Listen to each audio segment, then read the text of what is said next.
The room was cold and filled with blue lights. In the middle stood a large glass tank filled with thick green liquid. Inside that tank, a human man floated silently. His muscles were strong. His body had scars. Wires and glowing tubes were stuck to his arms, chest, and head. Everyone in the alien lab called him the sleeping giant. No one knew his name. No one knew where he came from. The aliens said he had been found on a battlefield almost dead. They kept him alive in this tank for over 6 months. He didn't move. He didn't speak. Some believed he was just a test subject. Others said he was dangerous. A young alien nurse named Zira had the job of cleaning him every day. She was small, with soft green skin and bright violet eyes. She had just started working in the lab. She was quiet, kind, and afraid of the scientists. They often yelled at her, "Be fast, be careful. Don't touch the forbidden areas," they warned. But she always did her job with care. Each day, she entered the tank chamber alone. She wiped his face, cleaned the glass, checked the tubes. And every day, she whispered to him, even though he never responded. "Are you still alive?" she asked one day. "Can you hear me?" No answer, but something about the human scared her. Even in his sleep, he looked powerful. His hands were large. His chest rose and fell slowly, like he was only pretending to sleep. Then one day, something strange happened. Zira was cleaning his lower side, carefully moving around the wires. Her fingers brushed over a group of small glowing orbs near his waist. They were soft, warm, and pulsing like a heartbeat. She had never touched that area before. Suddenly the tank made a strange noise. Beep. She looked up, heart racing. The human's eyes opened. Zira froze. His eyes were blue, bright, sharp, full of life. He stared right at her. His mouth moved slowly. His lips trembled. Then he whispered, so softly she could barely hear, "Where am I?" Zira gasped. She stepped back, dropping her cleaning cloth. Her body shook. This was impossible. He was not supposed to wake up. He was brain dead. That's what the scientists said. But now he was looking at her. She looked around the room. The cameras were off today. There was a power issue in the lab wing. No one saw this happen. Zira moved closer. "Can you hear me?" she whispered. The human blinked, his lips moving again. "Help me." Zira's heart pounded in her chest. She didn't know what to do. If the scientists found out, they would hurt him or her. But she also knew something deep inside. This man was not a weapon. He was not a monster. He was human. And he was asking for help. Slowly, his eyes closed again. His head tilted to the side. It looked like he fell back into sleep. But something had changed. She knew it. He had woken up. And he had looked at her like he remembered pain. War and something more. Zira stood still, breathing hard. What had she done? Was this the beginning of something terrible? Or something powerful? Whatever it was, she had just touched something the aliens didn't understand, something only humans had. And it had answered. Zira couldn't sleep that night. Her hands kept shaking. Her mind was full of the man in the tank, the human who opened his eyes. She kept hearing his soft voice.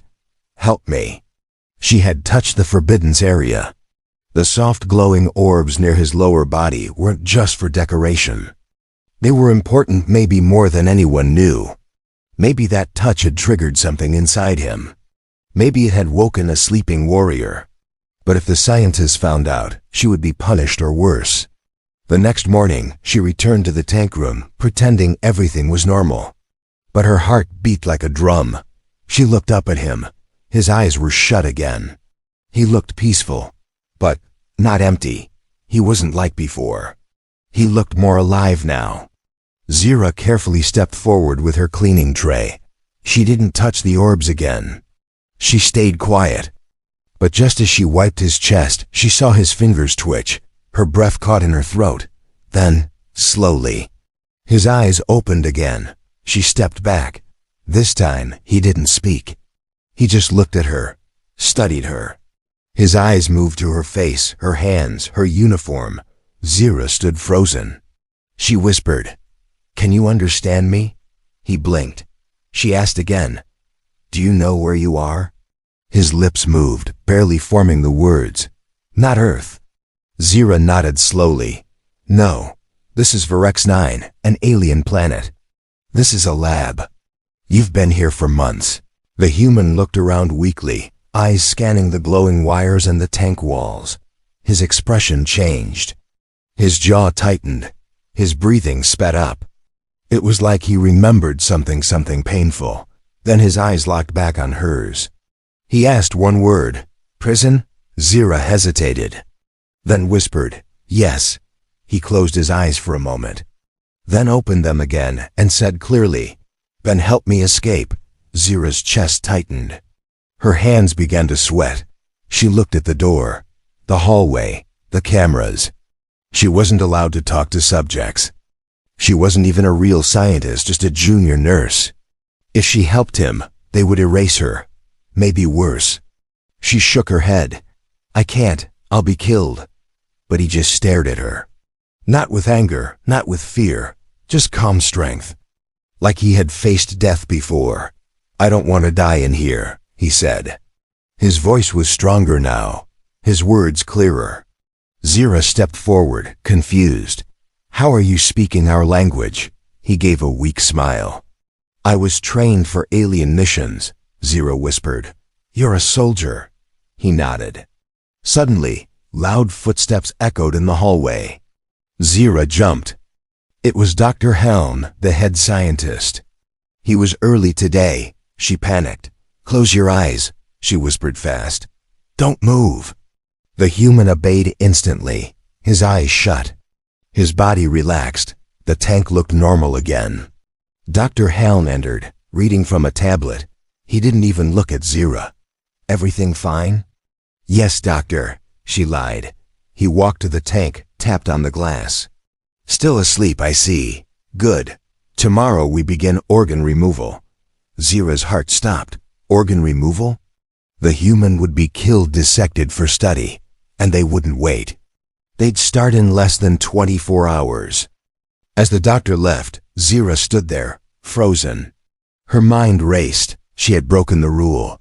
She had touched him. She had spoken to him, and now he was awake. And they were going to kill him. Zira looked at the human one last time. He was not just some body in a tank. He was alive, strong, brave, and he trusted her. She clenched her fists. She couldn't let them take him apart. If she broke one rule already, she could break one more. She had to help him escape, no matter what it cost. Zira didn't go back to her small room that night. She stayed hidden inside the lab storage room, heart pounding, hands shaking. Her mind kept repeating the doctor's words. Organ removal begins tomorrow. That meant the human would be dead by sunrise, sliced open, turned into parts. Zira couldn't let that happen. She didn't know why, but something deep inside her told her he was special. He wasn't just another creature in a tank. He was a warrior, a protector. And he had looked at her like he still believed in people. She opened her stolen access tablet. She wasn't a hacker, but she had learned how to trick the lower security locks. She found the tank room's control system. She memorized the guard shifts. She studied the hallway maps. The plan was risky, almost impossible, but she had no choice. 1 hour before sunrise, Zira entered the lab quietly. She wore a stolen technician's jacket. She kept her head down. The hallway lights flickered. Cameras were down again, still glitching from the last power surge. Perfect. She reached the tank room and sealed the door behind her. The human floated inside, eyes closed. But as soon as she stepped near the glass, his eyes opened. She whispered, "I'm getting you out." He nodded once. Zira pressed a sequence of commands into the tank's panel. Alarms stayed silent. The green liquid began to drain slowly. The wires unplugged one by one. The human coughed, gasped, and dropped to his knees inside the tank. Zira rushed in, throwing a cloak around him. His body trembled. He was weak, but his muscles twitched with old strength. "Can you walk?" she asked. "Enough to fight," he said, voice rough. She handed him a small pulse cutter and a stolen stun pod. "We need to go. Now." They exited through the medical bay hallway. Zira led the way, checking corners, ducking under beams. They passed sleeping drones and locked doors. So far, no one had noticed. Then footsteps. Guards. Zira panicked. The human took the lead. Despite his weakness, he moved like a shadow. He pressed against the wall, timed the footsteps, then struck. In one fast motion, he used the stun pod zap. The first guard dropped. The second guard raised a blaster too late. The human tackled him and hit him in the throat. Silent. Clean. Zira stared in shock. "How did you do that?" she whispered. "Training," he said simply. "Earth Special Force." They moved again. Reached the lower engineering wing.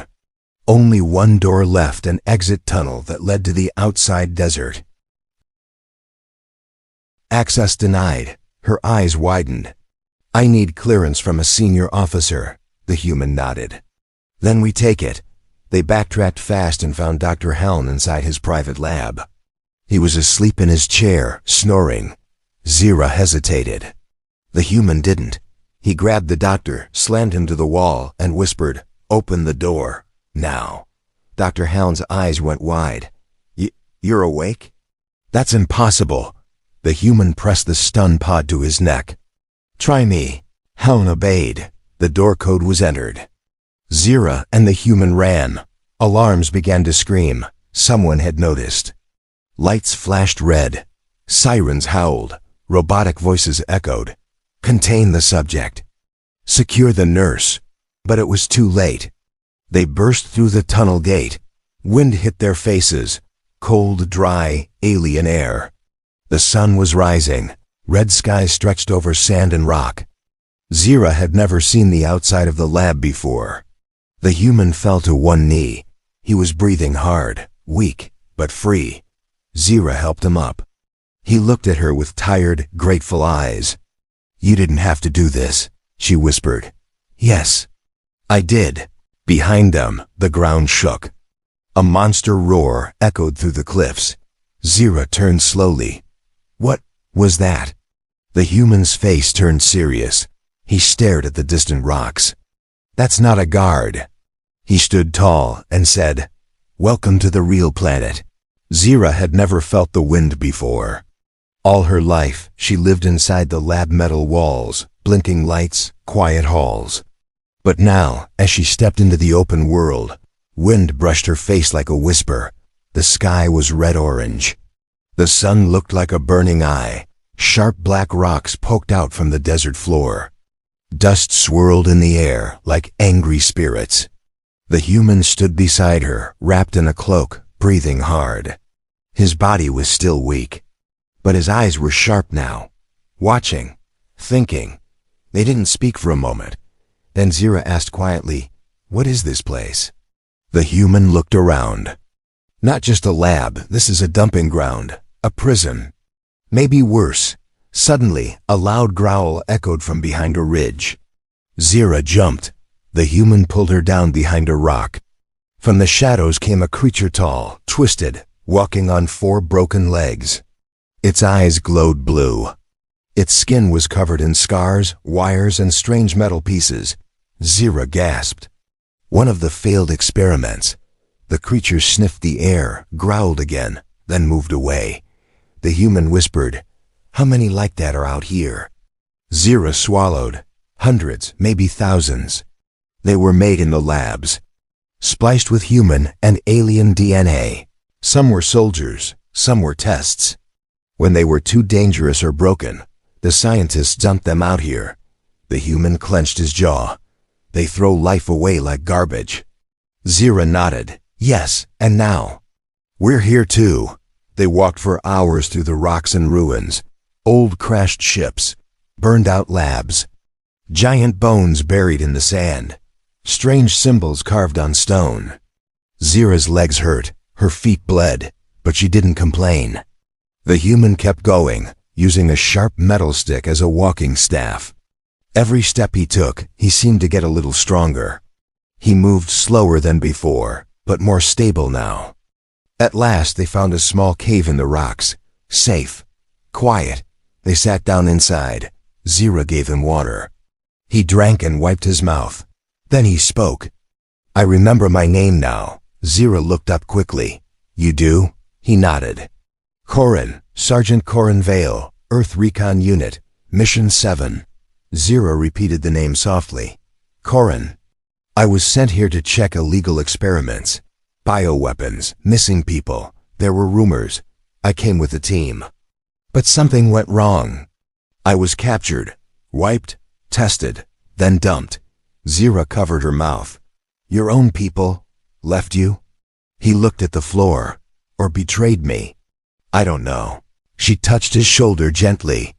"You're not alone now." He looked at her. "Neither are you." They sat in silence. Suddenly, they heard a scream, not animal, not human. It came from deep in the valley. Zira peeked outside. "There's a village. Some creatures live there. Some escaped test subjects made their own homes, but many are dangerous, angry, lost." Corin stood up slowly. "We need to go there." "Why?" He looked into the horizon. "If I was dumped here, maybe others were too. Maybe someone remembers what really happened." Zira hesitated. "It's risky." Corin smiled slightly. "Everything is now." As they left the cave, Zira stopped and asked, "Why do you trust me?" Corin didn't answer right away. Then he said, "Because when I woke up, you didn't scream. You didn't run. You stayed." Zira felt her face warm. Then she said softly, "You opened your eyes because I touched something. I wasn't supposed to." Corin looked at her and nodded. "Then maybe that touch saved us both." In the distance, the wind howled. And far above the red sky, deep inside a hidden satellite, an old signal blinked. SUBJ ECT09. Escaped. The lab wasn't done with Corin, and someone was watching. The wind grew colder as Zira and Corin walked deeper into the valley. Shadows stretched long across the rocky path. The sky turned purple. Strange shapes moved on the cliffs above them, quick, silent, watching. Zira gripped her toolkit tightly. Corin walked ahead, holding a broken metal rod like a weapon. Every step felt like a risk. "This place," Corin said softly. "It smells like war." Zira nodded. "It is. The village is near. But it's not like any normal place.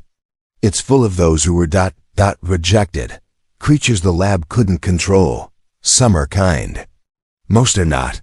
Corin's eyes narrowed. "Then we stay alert." They reached the edge of the village just as the twin moons rose. The buildings were made from scrap metal, broken ship parts, and alien bones. Fires burned in pits. Smoke rose in the air. Figures moved in the dark, tall, short, twisted, glowing. Some had robotic limbs. Others had no faces. Some hissed. Others just stared. Zira stepped forward. "We're not enemies," she called out. One creature, a massive one with 4 arms and 1 glowing eye, growled and raised a sharp bone blade. Corin didn't wait. He moved fast, sliding between the creature's legs, swinging his rod. It hit the monster's knee with a loud crack. The beast stumbled. Zira screamed, "Stop, he's with me." The others gathered around, ready to strike. Then, an old voice spoke from behind them. "Leave them," the voice croaked. "The human has returned." Zira turned. An old, thin alien woman with silver skin and long wires in her back walked forward. Her eyes were sharp. Her legs bent like metal hooks. She stared at Corin. "You were one of the early ones," she said. "I remember your arrival. They called you Subject 09. They feared you." Corin stepped forward, confused. "Do you know what they did to me?" The old woman nodded. "They took your blood, your memory, your body, but not your will." "That survived?" Zira asked. "Who are you?" "I was the first nurse," the woman said. "Before they threw me out like garbage. Now I guide the broken ones." Corin asked, Do you have shelter? She pointed to a large hut made from shuttle wings. You may rest there, but only tonight. The others do not trust humans anymore. Corinne and Zira entered the hut. Inside, it was quiet. A fire crackled in the middle. Corinne sat down, breathing slowly. I need to train again. My body is weak. Zira opened her bag. I brought something, she said. From a hidden pouch, she pulled out a small medical box, a few energy shots, and a folded-up alien combat blade. He smiled. You stole these? She smiled back. Borrowed. They laughed softly. Corinne stood up. Help me stretch. If I want to survive here, I need to fight again. Zira helped him move his arms, legs, shoulders. She held his hands. He winced but pushed through the pain. His body was still healing, but his focus was sharp. You're learning fast, she said. He looked at her and replied, So are you. Suddenly, a roar echoed through the village. Zira ran to the window. It's them, the monster packs. They hunt every night. Corinne stood, his weapon in hand. If they come near, we defend. Together. Zira turned to him. You're not just fighting to survive, are you? He shook his head. No, I'm fighting to remember. And to make sure they never do this to anyone else again. Outside, shadows moved closer. But inside the hut, for the first time, the soldier and the nurse stood as one.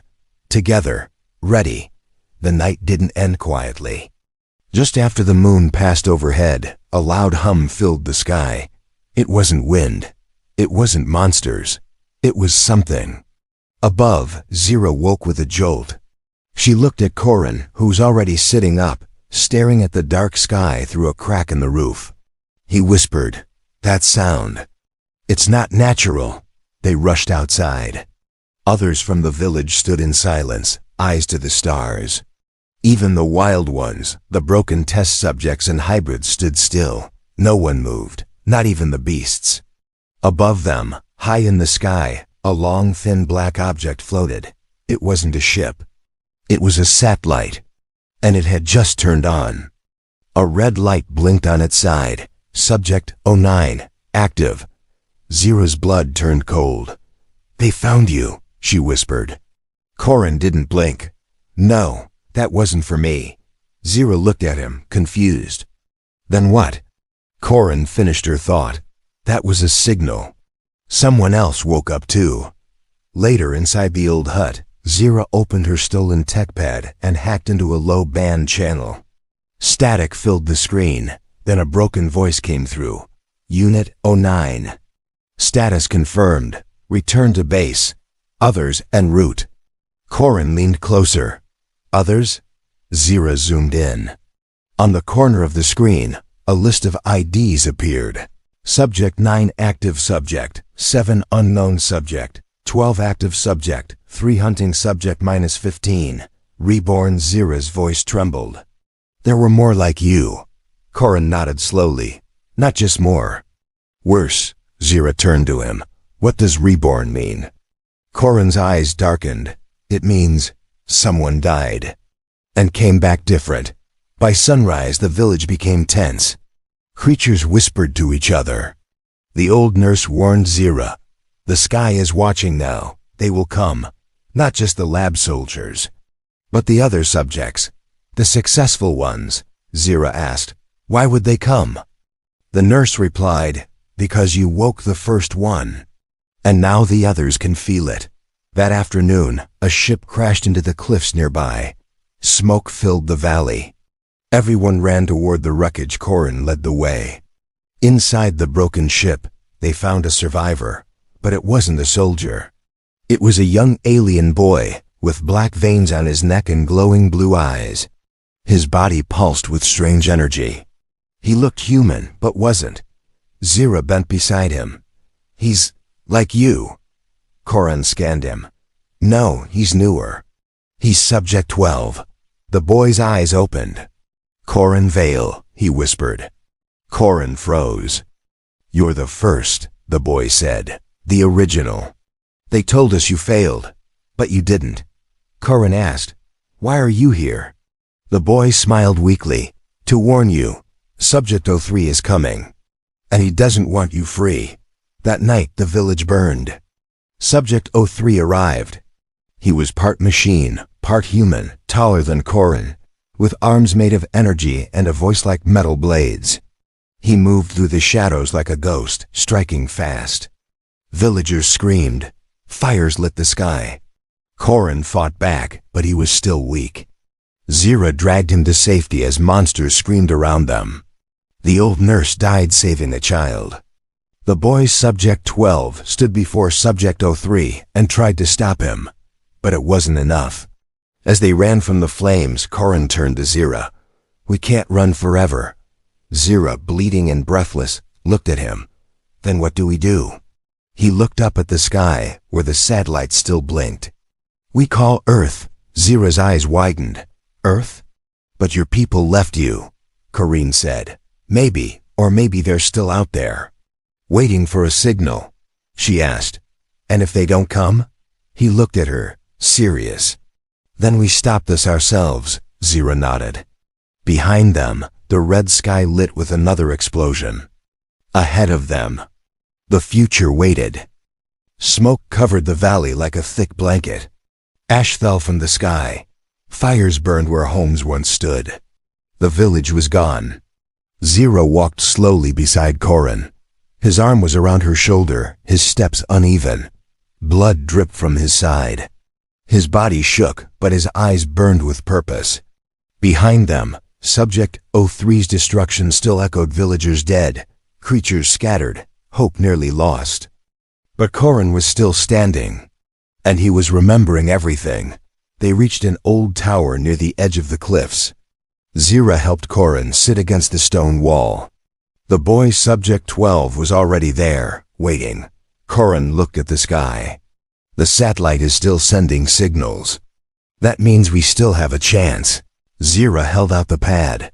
"I've connected to its frequency. But it needs a code, a master code." Corin closed his eyes. Then, like a lightning bolt, the memory came back.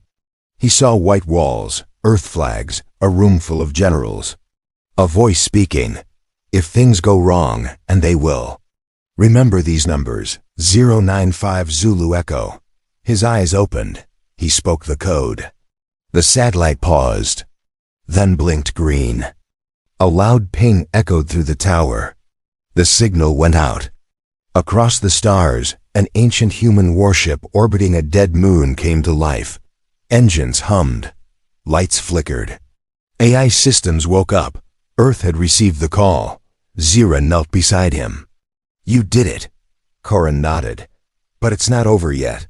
The boy stood. "Subject 03 will return, and next time. He won't spare anyone." Corin looked up at him. "What are you?" The boy looked down, sad. "I was born in the lab. Grew fast. Strong. But I always felt wrong, like something was missing. Then I saw you." Corin frowned. "Why me?"